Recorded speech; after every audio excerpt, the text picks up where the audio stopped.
السلام عليكم ورحمة الله وبركاته. ازيكم عاملين ايه؟ لو مهتم بجديد ومفيد فعلا من التطبيقات اشترك في القناة وفعل زر الجرس عشان يوصلك كل ما هو جديد ومفيد فعلا من التطبيقات.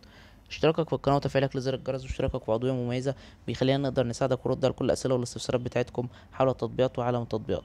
عايزين تعرفوا التطبيق ده بيعمل ايه، التطبيق ده فايدته ايه، التطبيق ده بيشتغل ازاي، التطبيق ده حقيقي، التطبيق ده في ميزة معينة بتدوروا عليها مش قادرين توصلوا لها، عارفين ان الميزة دي موجودة في التطبيق. كل ده بنقدر نعرفه لكم من خلال الفيديو شرح مفصل ومبسط للتطبيق، مميزاته وعيوبه وازاي بيشتغل وازاي بتشارك عليه وازاي بتلغي الاشتراك وكل حاجة عن التطبيق. طبعا ده بيتطلب مننا وقت وجهد، بالاضافه كمان ان احنا بنعرفكم التطبيقات الجديده اللي جوجل بلاي بتنزلها واللي بتسهل على الناس حياتها وبتخلي الناس حياتها بشكل افضل وبشكل اسرع. النهارده ان شاء الله مع شرح تطبيق جديد هو اسمه بكام النهارده. التطبيق ده مساحته 12 ميجا، محمله اكتر من 100 الف شخص. التطبيق ده تطبيق خاص بالتكييفات. لو انت حابب ان انت تشتري تكييف، لو انت حابب تعرف اسعار التكييفات، لو انت حابب تعرف الغرفة بتاعتك او الريسبشن بتاعك محتاج تكييف قد ايه، فانت بتقدر تعرف الكلام ده كله من خلال التطبيق ده. اول حاجة التطبيق ده بيقدر يجيب لك كل اسعار التكييفات، كل الماركات بتاعتها والموديلات، تعرف كل تكييف سعره قد ايه بالظبط في السوق، سواء التكييف ده جديد او التكييف ده مستعمل.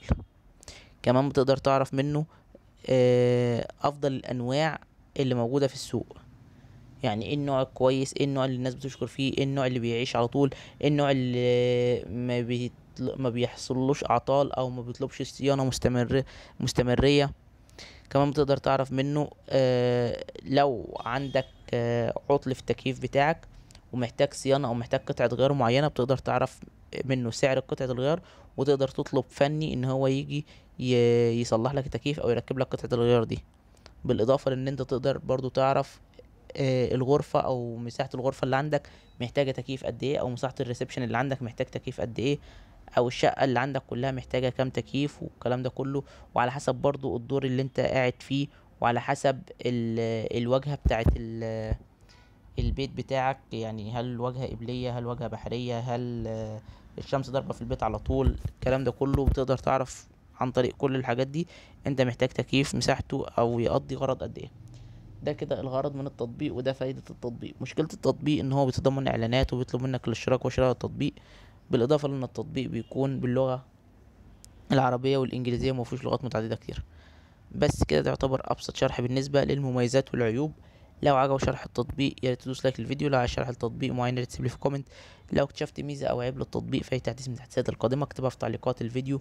بمناسبه لو اكتشفت ميزه او عيب اكتبها في تعليقات الفيديو، فدايما تنوه بالنوع على في اخر كل فيديو، علشان لو اي حد شاهد الفيديو حمل التطبيق ولا في حاجه مختلفه يكتبها في التعليقات. واحنا دايما بنثبت التعليقات بتاعت الناس سواء الايجابيه او السلبيه. الكلام ده بنقوله ليه؟ بنقوله عشان بعض الناس اللي بتخش تشوف الفيديوهات الموجوده على القناه، وبالذات الفيديوهات اللي بقالها فتره طويله، تقول لك انت ليه مش لين كل الحاجات الايجابيه او ليه مش لين كل الحاجات السلبيه. ده ببساطه لان وقت شرح التطبيق ونزول الفيديو ما كانتش الحاجات دي موجوده. اما لو انت شاهدت الفيديو بعد نزوله بيوم بيومين باسبوع بشهر هتلاقي كل الحاجات اللي انا قايلها عن التطبيق هي اللي موجوده في التطبيق بالظبط.